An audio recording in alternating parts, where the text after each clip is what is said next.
Podcast. Conhecimento que sai de dentro das paredes da escola e chega até você. Hoje os alunos Tomás e Ricardo conversam com a Adriana Elizabeth dos Santos sobre a influência da linguagem inglesa no Brasil odierno. Olá pessoal, estamos aqui em mais um episódio do podcast aqui no Colégio Portinari. Eu sou o Tomás, aluno do segundo ano. Meu nome é Ricardo Voitila, assim como o Tomás, sou aluno do segundo ano. E aqui estamos com uma convidada bastante especial. Você gostaria de se apresentar? Obrigada pelo convite, meu nome é Adriana, sou professora de inglês da turma do segundo ano, inclusive, e a gente está aqui para, vamos ver, conversar sobre o quê? Bom, primeiro a gente quer falar sobre o seu intercâmbio. De onde veio essa vontade mesmo de fazer o intercâmbio? Nossa, eu gosto de inglês desde pequenininha mesmo, tipo 6, 7 anos eu já gostava, queria aprender palavras soltas. E aí terminei o ensino médio, comecei a fazer faculdade, não me encontrei muito bem e falei, por que não? E aí eu fui, mas faz muito tempo, foi em 98 que eu fui pra lá. E sua família se apoiou, te apoiou na sua decisão? Com certeza. Você imagina, mais de 20 anos, né? A gente não tinha essas facilidades de internet, comunicação. Então, tinha que ir para São Paulo para fazer teste, para ver se eu tinha o nível apropriado, para você dizer em que tipo de família você quer morar, com quantas pessoas, porque eu não fui fazer um intercâmbio simplesmente para estudar, eu fui para trabalhar, né? Então, eu precisava encontrar uma família na qual eu me encaixasse e uma família que me quisesse também, né? Então, vários procedimentos, assim, a minha família me apoiou o tempo inteiro, graças a Deus. Algo que, por curiosidade mesmo, eu gostaria de perguntar como que era o processo da escolher host family. Olha, eu fiz esse intercâmbio com uma empresa que na época já tinha muito tempo de estrada, né? Então, super confiável, super bacana. Você vai à agência, decide, né, quantos anos eu fui para trabalhar como au pair, e o programa chama, acho que ainda tem, é uma parceria entre governo e iniciativa privada para você levar as pessoas para o país de forma legalizada, digamos assim, para evitar, né, a ilegalidade. Então as pessoas vão para lá de forma a trabalhar de maneira legal.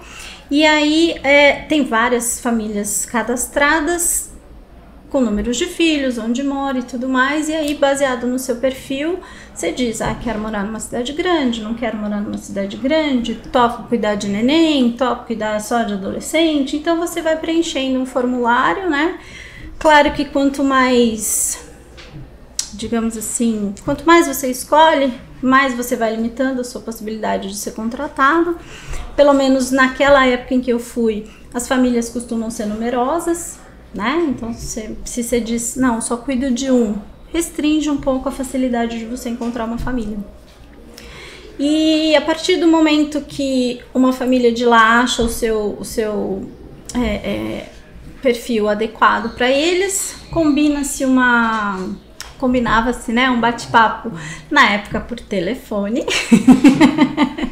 E aí, dando tudo certo, dava sequência no procedimento. Era um programa muito bacana, assim, para pessoas que, como eu, não tinham como, de repente, arcar com passagem, hospedagem e tudo mais. É um programa bem bacana, que ainda existe, com certeza. E esse programa, assim, você cuidava da família, assim, durante a manhã e a tarde estudava? Ou só... Então, é como se eu fosse a babá, né, deles. Eu tinha um contrato de 40 horas semanais.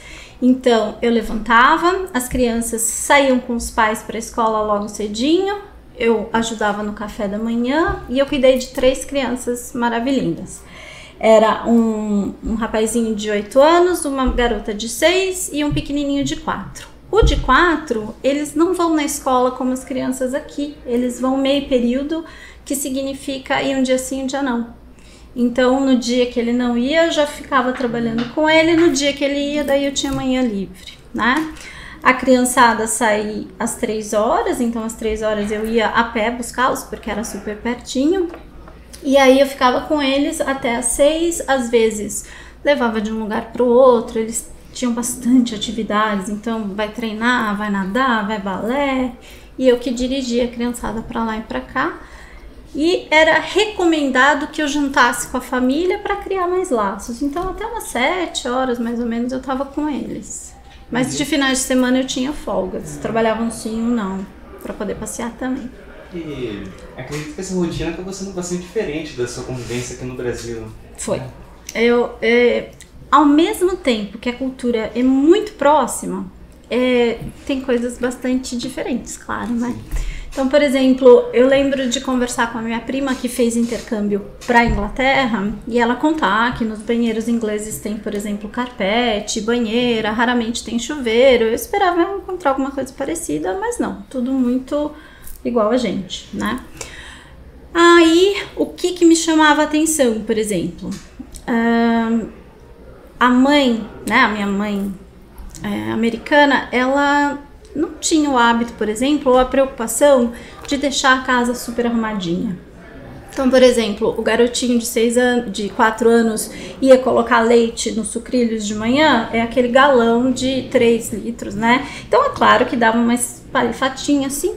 Se ficasse um pouco melecado, tudo bem, depois a gente vê, sabe? Assim, essas coisas me incomodavam, eu ia lá e limpava, né? E ela tinha essa postura de mais importante é estar no momento presente, aproveitando a companhia das pessoas, a casa depois a gente vê, e geralmente ela dava aquele tapa no final de semana, assim, sabe? As coisas iam acumulando. Não vou dizer que eram porcos, longe disso, não é isso que eu quero dizer. Mas eu acho que a gente, nesse critério, tinha uma preocupação maior, sabe assim? Mesmo aquela questão de arrumar a cama de manhã, não é uma coisa corriqueira, né? Você tinha essa liberdade de decidir o que fazer? Sim. Eu não só tinha liberdade, como no fundo ela adorava, né? Porque aquilo me incomodava, eu fazia mesmo sem ter necessidade. Então pra ela era uma mão na roda, né? Com certeza. E, voltando um pouquinho, por que você acabou escolhendo os Estados Unidos como um país anfitrião? Na época eu nem pensava em outros lugares. Eu acho que ainda hoje a gente consome muita coisa americana, filme, seriado, né? Então nem passava pela minha cabeça outros lugares. E além do mais, naquela época era a oferta mais recorrente, né? Hoje em dia não, você pode ir para Austrália, Nova Zelândia. Naquela época nem ouvia falar muito desse tipo de intercâmbio, era sempre Estados Unidos. Nem Canadá na época era, pelo menos não para mim, era tão corriqueiro ouvir falar assim, né? Então eu acho que essa questão cultural, né, eles estão em todos os lugares, foi uma questão que reforçou. Mas eu nem imaginava ir para outro lugar mesmo, eu era apaixonada. E agora sobre as diferenças culturais mesmo que você sentiu, você contou que tinha um tempo livre, você usou esse tempo livre para conhecer outros lugares? Com certeza, ao longo do dia eu passeava bastante, então uma coisa cultural e organizacional que eu não sei como é que tá hoje, mas que na época foi super bacana, é a questão do transporte, né? Vocês não perguntaram, mas eu morei numa cidadezinha chamada Garrett Park, que fica no estado de Maryland. Da onde eu morava para a capital, era 15 minutos de metrô. Super rapidinho e mais ou menos umas 2h30 de Nova York se eu fosse de ônibus. Então, eu passeava bastante, fui bastante para Washington, né? Então, é incrivelmente diferente a organização, a limpeza das ruas, né? Não só dos lugares onde tem monumento e coisa para você passear, mas é bastante funcional. E em termos de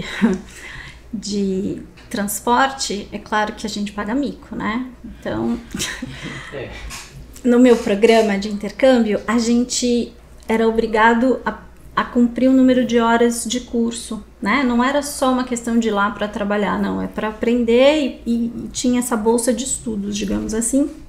E aí eu me inscrevi em 3 cursos, que era o que dava o horário, e eu ia sempre para Washington DC, que é a capital.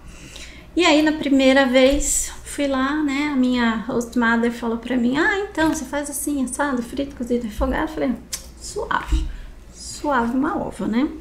Cheguei lá, não tem gente, é tudo máquina, desde aquela época. Aí tinha aquela super máquina para você comprar o ticket para entrar no metrô.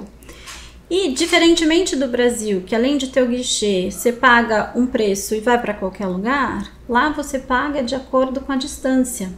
Isso não em todo lugar onde eu morava, né? Que fique bem claro, cada estado, seu jeitão. Aí eu já fiquei 10 horas vendo, meu Deus, quanto que eu pago? Quanto que eu não pago? O que eu compro? O que eu não compro? Bom, decidido, coloquei o meu dólar na máquina, não sei se ele estava muito velho, o que aconteceu, eu colocava e o dólar devolvia, colocava e o dólar devolvia a máquina. É claro que eu cheguei atrasada, né? No primeiro dia de aula, um inferno. Então, primeiro mico. Mas, muito legal, você também pode comprar a passagem de ônibus, porque geralmente você precisa andar um pouquinho mais, né? E aquela passagem de ônibus, por exemplo, é para o dia inteiro. Então, você podia sair de manhã e chegar tarde. Eu nunca tinha visto aquilo, porque apesar de eu ter nascido em São Paulo, moro aqui desde pequenininha, né? E o sistema de transporte público nunca usava. Então, essa é uma diferença bacana. Ainda falando de passeios e pessoas que eu conheci, eu tive férias nesse meio tempo, né? E quando você vai por esse intercâmbio, a gente se reúne com pessoas que estão fazendo intercâmbio também de todo lugar do mundo. Então eu fiz uma super amizade, tenho amizade com ela até hoje, uma moça na França.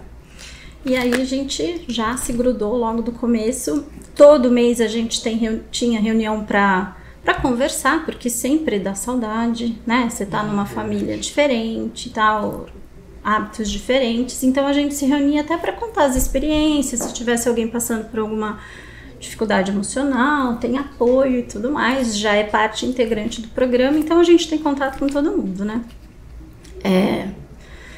Aí, em setembro, eles têm um feriado, que eu não vou lembrar exatamente do que é, mas é perto do 7 de setembro.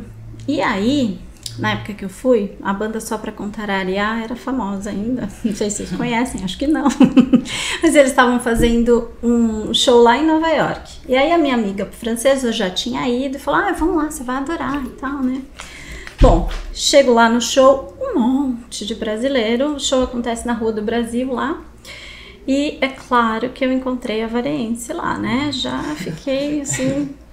Como assim a Varense brota desde 97, 98? Tá.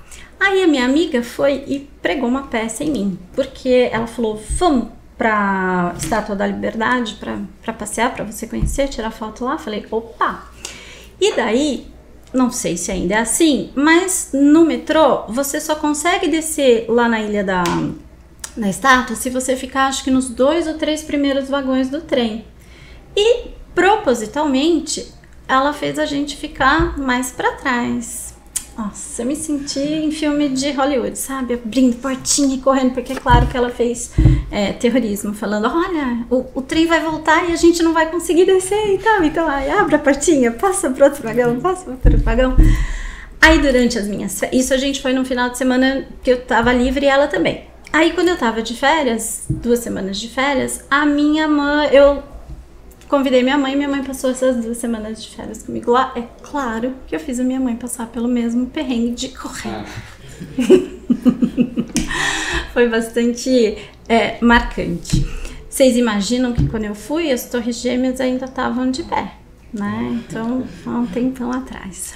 Fora isso, também consegui fazer uma viagem muito gostosa para o Canadá, porque fronteira, né? Então, foi bastante interessante. Aí a gente passeou por alguns restaurantes onde os garçons se vestem, sabe, com aquela roupa vermelha e aquele chapéu assim, típico, com apresentação teatral e tal. E, assim, bastante diferente, clima bastante diferente, né, no Canadá daí do que eu estava acostumada.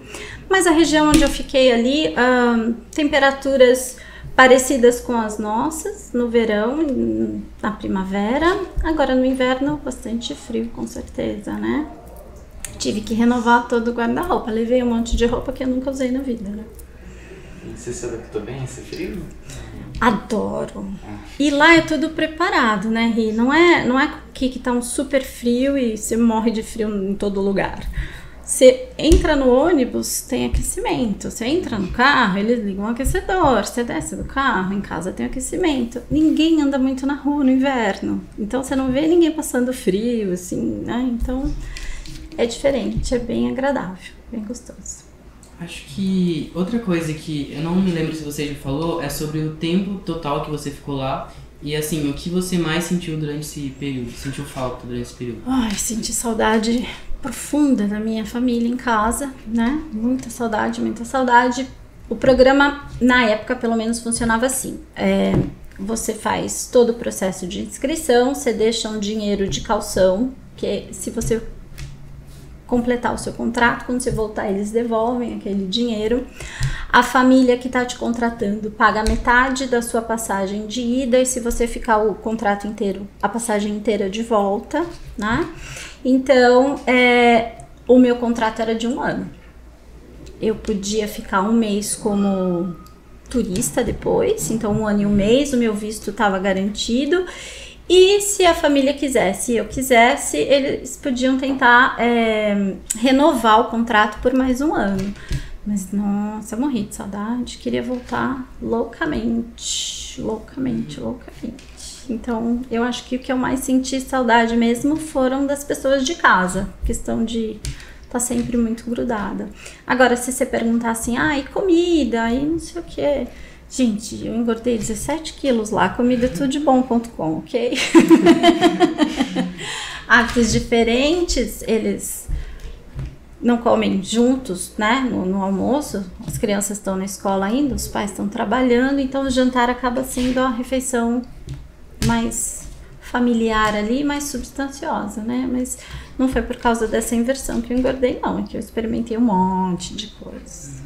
Um outro tópico que eu gostaria de comentar sobre é que, pelo menos aqui no Brasil, a gente escuta bastante sobre o jeito que os estadunidenses se portam perante os estrangeiros, os brasileiros. Você notou muita diferença a respeito do comportamento? Então, eu fui com essa expectativa também de um choque, assim, né, de tratamento, de repente alguma coisa mais fria, mais distante, mas eu não passei por essa experiência. Pode ser que a minha família, por ela já ter tido várias outras au pairs antes, eles estivessem mais abertos, mais receptivos, mas eu acredito que não, porque eles tinham um grupo de amigos, assim, meio que uma comunidade bastante unida por conta dos filhos estudarem em escola católica. Então eles tinham bastante tempo juntos, playdates, eles viajavam às vezes pra praia junto, né? E eles sempre faziam questão de me levar. E mesmo esses amigos sempre me trataram super bem. Quando eu tinha tempo livre, às vezes essas famílias perguntavam se eu não queria trabalhar de babysitter para eles, assim, sabe? Sempre super, assim, não só cordial, como sem distanciamento. Bastante caloroso, digamos? Caloroso, não vou dizer assim que todo mundo, mas a minha host family com certeza. Você imagina que eu cheguei, em menos de 1 semana eles iam pra Disney, eles já perguntaram, você não quer ir com a gente e tal? Eu fiquei meio sem graça, porque eu não conhecia nada, né? Não tinha ganhado dinheiro ainda pra gastar, não sabia como que ia ser, acabei não indo, olha só. Coisas que a gente se arrepende depois, né? Mas sempre fizeram super questão que eu tivesse junto, que a criança, o menininho mais novo, né, o Matthew, ele era super apegado, sabe? Super carinhoso. Então, realmente, eu não tive essa experiência, né? Mas eu acredito que exista, principalmente em regiões onde exista menos esse convívio com estrangeiros, né? Então, cidades do interior, né? Aquelas pessoas que sempre convivem só entre elas mesmas, eu acredito que já tem uma resistência maior, né? E voltando um pouquinho, você comentou que tinha bastante expectativas feita dos Estados Unidos. Uhum. De toda a experiência, o que mais te agradou, principalmente? Bom, primeiro esse tipo de percepção mesmo, né? Um monte de coisa que a gente ouve nem sempre é verdade, né? Então essa quebra de expectativa positivamente foi muito bacana. Eu acho que a organização, a forma como as coisas funcionam, eu fiquei bastante bem impressionada. Eu fiz uns cursos e conheci gente do mundo inteiro que se eu não tivesse ido, jamais teria acontecido, né? E foi uma experiência, assim, de toda forma marcante, não só porque eu acho que eu amadureci, né? Quando eu fui, eu já era adulta, eu precisava ter carteira de motorista, porque eu ia levar as crianças daqui para lá, de lá para cá, então você tem que ter, você tem que ser maior de idade, mas por viver aqui sempre, por não ter feito uma faculdade fora, eu acho que esse foi o meu momento, assim, de amadurecimento, né? E foi bastante bacana estar lá e experimentar diversas coisas. Nesse sentido, foi muito bacana. Entendi. Para finalizar esse tópico, eu gostaria que você falasse também sobre dicas para pessoas que também queiram fazer esse processo de intercâmbio.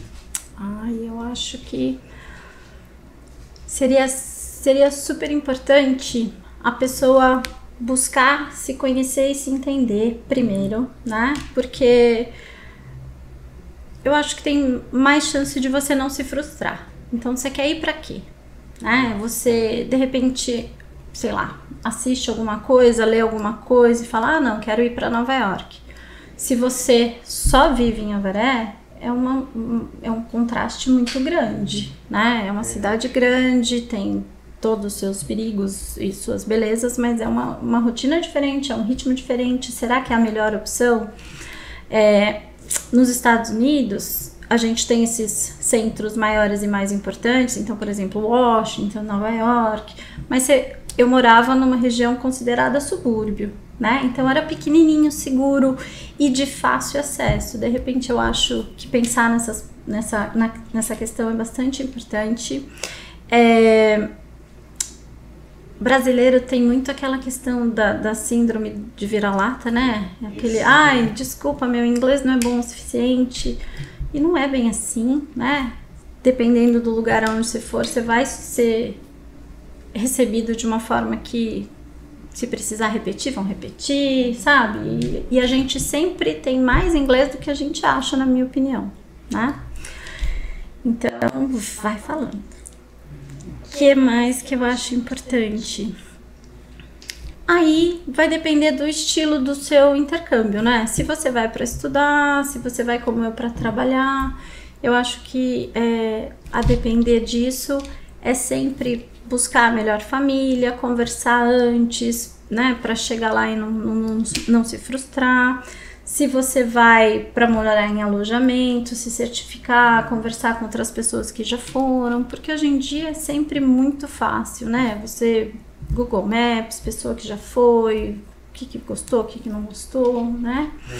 E não sei, pessoas, acho que é isso, né? Se preparar emocionalmente e se informar realmente a respeito daquilo que está buscando para não se frustrar.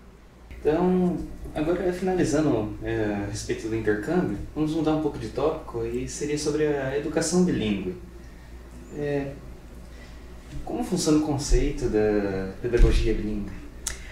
Bom, bilíngue é um termo guarda-chuva, né? Quando a gente fala em educação bilíngue, é muito amplo e deve causar um pouco de confusão, assim, no que a pessoa entende de bilíngue. A gente não tinha até há pouco tempo resolução nenhuma do que escola que pode se chamar de bilíngue ou não. Começou a ser discutido agora, então já temos parâmetros, mas a gente tem escola internacional, a gente tem escola bilíngue e a gente tem projeto bilíngue. Basicamente, são essas três possibilidades quando a gente fala de escola regular, né? Como a nossa. Agora, e tem os cursos de inglês, que todo mundo faz, né? Qual é a diferença básica? Quando você está numa escola internacional, você tem todas as matérias no idioma internacional e só português, geografia e história do Brasil são em português. Então, teoricamente, você vai falar só quase no outro idioma, né? Quando a gente fala de escola bilíngue, aí a gente tenta que exista um equilíbrio entre os dois idiomas, podendo ser o inglês ou não, falo mais do inglês porque é o que eu leciono, né? Mas a gente tem, em média, assim, 30% a 50% de aula em outro idioma. E o inglês, ele não é ensinado como a gente tem aula falando sobre o inglês, né? O inglês ele é usado como meio para passar conteúdo, para a gente estudar as matérias.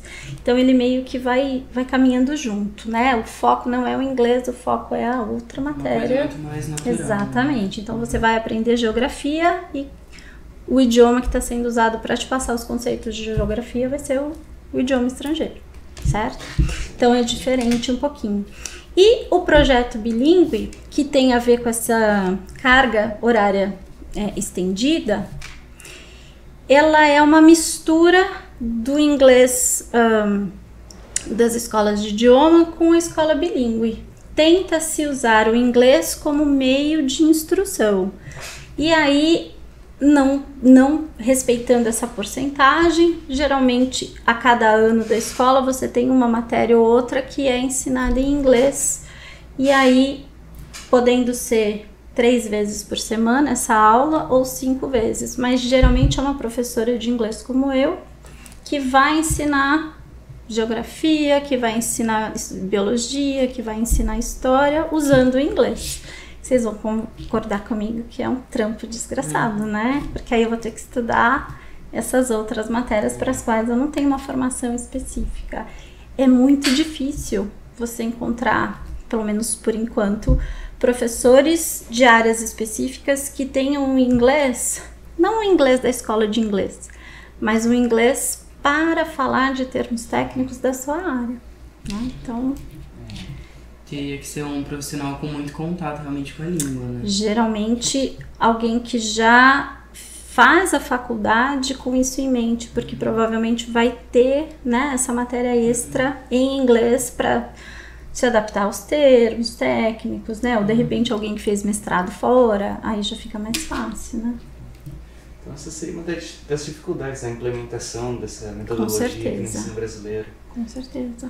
Mas quais outras dificuldades podemos comentar sobre?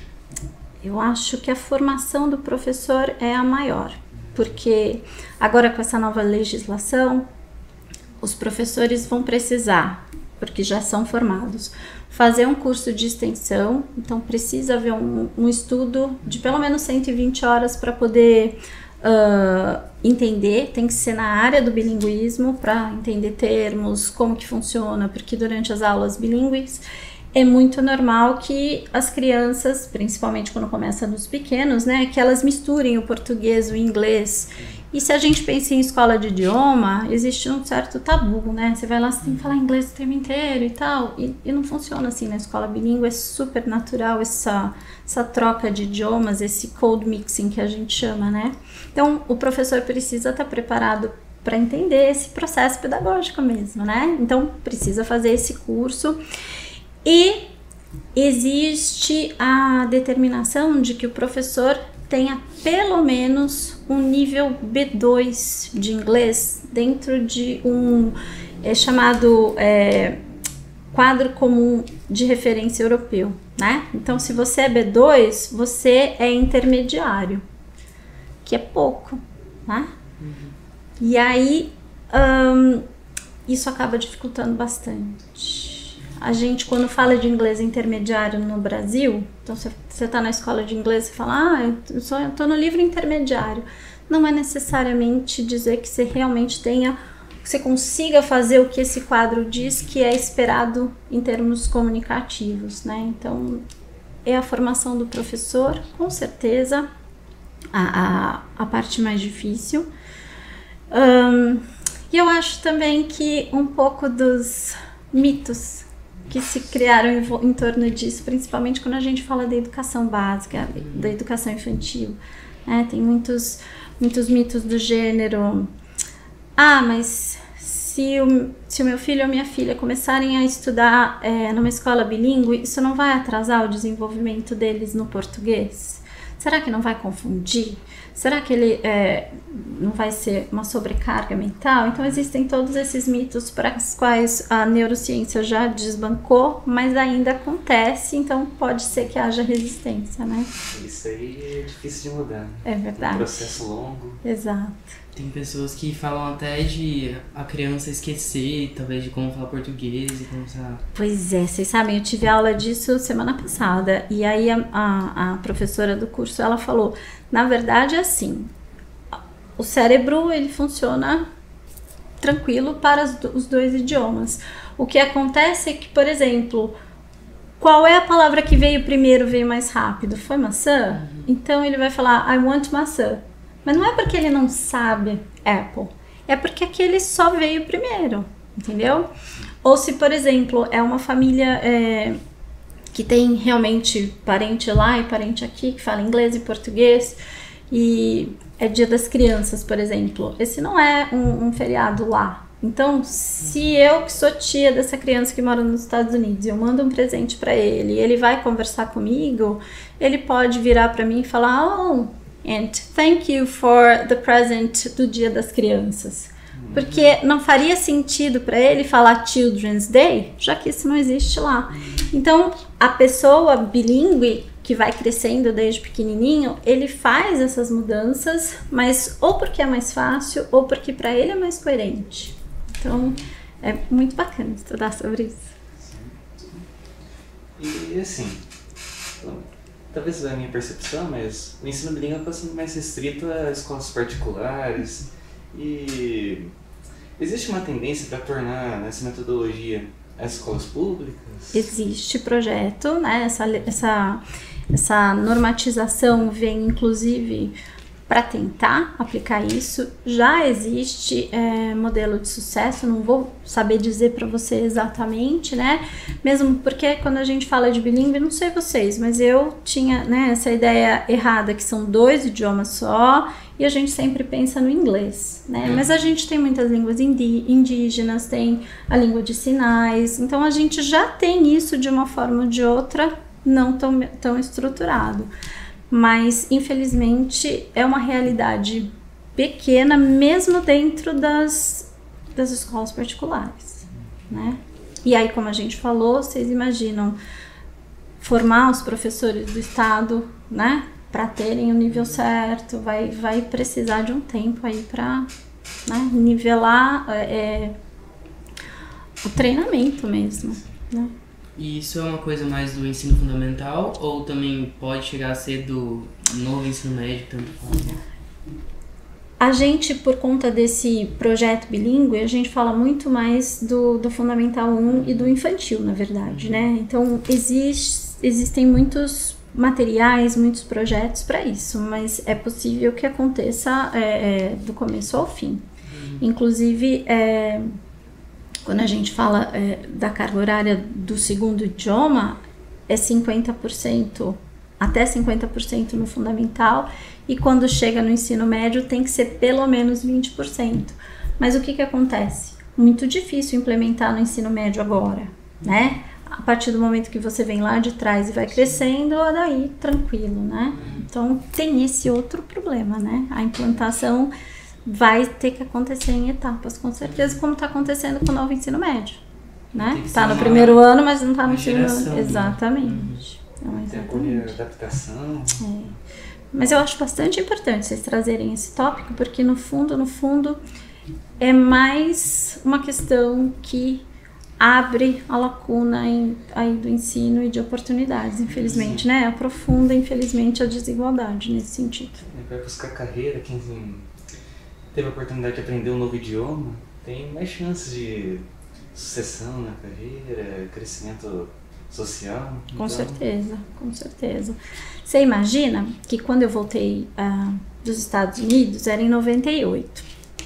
Você só vai imaginar porque vocês não estavam lá ainda, né? E aí foi bem naquele momento em que o real estava começando a perder o seu poder. Quando eu viajei, era $1, R$1. Sim. Maravilhoso. Gastei largado. Foi quando mudou, né? Quando eu voltei, foi quando a economia começou a dar uma desequilibrada. Você acredita que aqui em Avaré, sem faculdade, eu consegui um emprego bacana no momento difícil por causa do inglês? eu fui contratada por uma das indústrias daqui, eles estavam começando a fazer importação de material agrícola, e aí por causa do meu inglês, para conversar no exterior, eu fui contratada em Avaré. A gente falou aqui sobre o intercâmbio, até sobre esse projeto bilíngue, e assim, para você, qual seria realmente o papel da língua inglesa resumido em poucas palavras? Eu acho que não tem como fugir das oportunidades de trabalho, né? Você pode, hoje, no Brasil, trabalhar para uma empresa do exterior, de repente você está na área de TI, você está na área de educação, que seja, você pode prestar serviços para fora e ganhar bem, ganhar em dólar, né? Então, eu acho que essa questão profissional não tem como fugir, né? O inglês é bastante importante.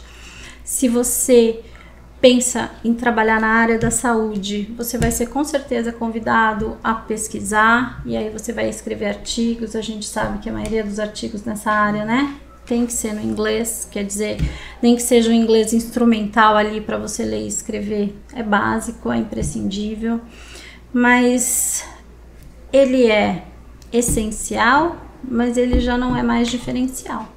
Então, a gente não pode perder isso de vista, né? O inglês em si, ele é importantíssimo, mas já não é diferencial. É só mais um dos quesitos que a gente precisa fazer um check ali nos quadrinhos de exigências aí, né? Desse mundo competitivo, né? Exatamente. Olha, acredito que agora, para finalizar, estaremos realizando uma espécie de brincadeira, digamos. Ok. Eu irei comentar aqui algumas frases, daí você vai falar a primeira coisa que vem na sua cabeça. Alright. Certo? Quer começar? Posso começar. Uma atividade de lazer. Costura e patchwork. Uma comida favorita. Macarrão. Macarrão. Uma banda ou um cantor favorito. YouTube. Momento marcante de sua vida. Além do intercâmbio, acho que o batizado da minha sobrinha, que aconteceu esse ano. O que é família pra você? Nossa, é tudo. É muito importante a base. Muito amor. Uma superação. Estar aqui com vocês, eu sou a pessoa mais tímida do mundo. Eu também sou, então. Um momento de superação. O que a felicidade significa pra você? A felicidade pra mim é estar junto da minha família e fazer o que eu gosto, que é dar aula de inglês. E qual seria uma frase de motivação que você guarda contigo? Pra mim, independentemente do inglês, você tá perguntando, uma frase de motivação, pra mim, eu sou uma pessoa bastante insegura, assim, né? Eu sofro bastante de síndrome de impostor. Eu sempre acho que eu preciso melhorar, que não tá bom, aquela coisa, né? E aí, essa semana eu ouvi uma frase muito bacana, que dizia assim: só não tem síndrome de impostor o impostor. Então, eu acho que eu tô no caminho certo aí. Uma coisa que você goste na sua profissão e uma coisa que você não goste. Adoro aprender com os alunos, detesto a parte burocrática, coisa de prova, ficha média, sabe? Nessas coisas eu abriria mão com certeza. Estar junto é mais gostoso que trabalhar sozinho em casa. Eu acho que é isso. Então, gostaria de agradecer pela presença. Eu que agradeço pelo convite. Obrigado. Muito obrigada. Pela presença aqui do entrevistador Tomás e também pela presença de todos os espectadores, além da equipe que preparou todas as perguntas, o projeto em si, a da gravação. Muito obrigado. Gostaram? Então compartilhem o conhecimento e sigam nossas redes sociais. Facebook, Portinari Colégio. Instagram, Colégio Portinari Avaré. Canal do YouTube, Portinari Avaré. E o Spotify, Podcast. Até o próximo podcast.